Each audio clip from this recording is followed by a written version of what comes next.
DPTP की reporting में कुछ खास चीजें जिनका ध्यान रखना जरूरी है, हम उसके बारे में चर्चा करेंगे। बट एक बात ध्यान रखिए, कोई भी रिपोर्ट ये सोच के मत बनाइए कि आप ऑडिटर या रेगुलेटर के लिए बना रहे हैं। ये सोच के बनाइए कि आप अपने सिस्टम की आज की सिचुएशन देखना चाहते हैं और देखना चाहते हैं कि आप आज की सिचुएशन को बेहतर कैसे कर सकते हैं। मेरे यूट्यूब चैनल पे आपका स्वागत है, जिसपे आप लगातार प्रीवीसी पे नया कंटेंट देखते हैं। और आज हम बात करने वाले हैं डीपीटीपी की रिपोर्टिंग के खास पॉइंट्स के बारे में।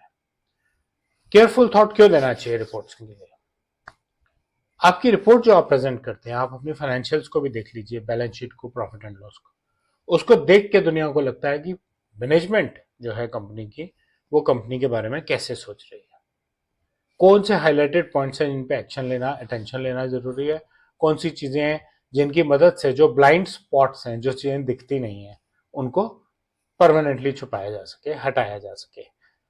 कंफर्ट ड्रिवन रिपोर्ट्स अगर आप बनाते हैं सिर्फ खुश करने के लिए, उससे एस्केलेशंस डिले होंगी। एस्केलेशंस डिले होने से बिजनेस पे नेगेटिव इंपैक्ट पड़ेगा।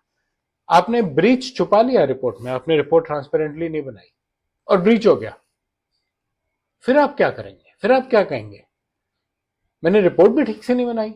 अपनी मैनेजमेंट को क्या कहेंगे, रेगुलेटर्स को क्या कहेंगे, दोनों को छोड़िए, पब्लिक को क्या कहेंगे जिसका डेटा ब्रीच किया। जरूरत से ज्यादा डिटेल, जरूरत से कम डिटेल रिपोर्ट को खराब करते हैं। लीडर्स क्या देखते हैं रिपोर्ट में? लीडर्स देखते हैं रिस्क एक्सपोजर क्या है, किस एरिया में है, गैप्स कहाँ हैं, हाईलाइट हो रहे हैं कि नहीं हो रहे हैं, कौन सी चीजें हैं जो हमने पेंडिंग छोड़ दी, नहीं कर पाए, क्यों नहीं कर पाए, क्यों डेफर किया। अगर हमने डेफर किया तो, और अगर हम पेंडिंग छोड़ दिए हैं कि छोड़ो कभी, फिर कभी, कभी साल, 2 साल, 5 साल, तो डेफर ही बात वाली बात आ गई। कमर्शियल्स की वजह से क्या हम कहीं नेगोशिएट कर रहे हैं? क्या वो रिस्क इतना छोटा है कि हम कॉस्ट की वजह से उसको अवॉइड कर रहे हैं? एडवाइस पे हमने क्यों एक्शन नहीं लिया? क्या एस्केलेशन भी प्रॉपर है? सही आदमी को, डिसीजन मेकर को पता भी है कि ये रिस्क है? गवर्नेंस में, डिसिप्लिन में हमारा क्या कॉन्फिडेंस है? क्या इंपॉर्टेंट चीजें ध्यान रखनी जरूरी है?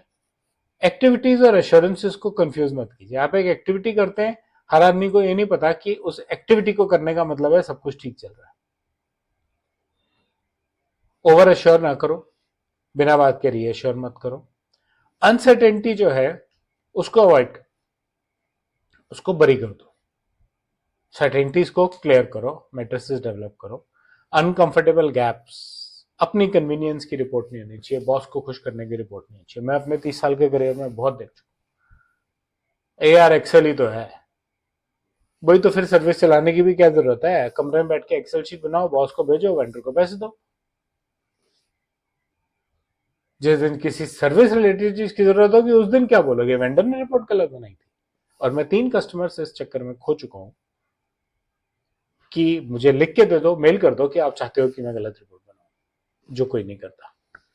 एस्केलेशंस डिले करने के लिए वर्डिंग्स मत डालिए, वर्डिंग्स ऐसे डालिए जैसे आप आज ही एस्केलेट कर रहे हैं, जिससे कि एक डिसीजन हो सके कि ठीक है ये आज चाहिए और हम इस वजह से आज इसको नहीं कर रहे। रिपोर्ट बनाने का मतलब क्लोजर नहीं है, रिपोर्ट बनाने का मतलब है सुधार। ध्यान रखिएगा, क्या सुधारना है, कब तक सुधारना है, कैसे सुधारना है। ऐसी रिपोर्ट बनाइए कि डिसीजन लेने आसान हो। कंफर्टेबल रहना आसान होना जरूरी नहीं है। क्लैरिटी इंपॉर्टेंट है, कंप्लीटनेस इंपॉर्टेंट है, ऑनेस्टी इंपॉर्टेंट है। रिपोर्ट में साइलेंस यानी कि रिपोर्ट को छुपा के रखना, रिपोर्ट में गैप्स को छुपा के रखना आपके लिए नुकसानदेह होगा। ध्यान रखिएगा इस बात को, ध्यान से बनाइएगा रिपोर्ट्स।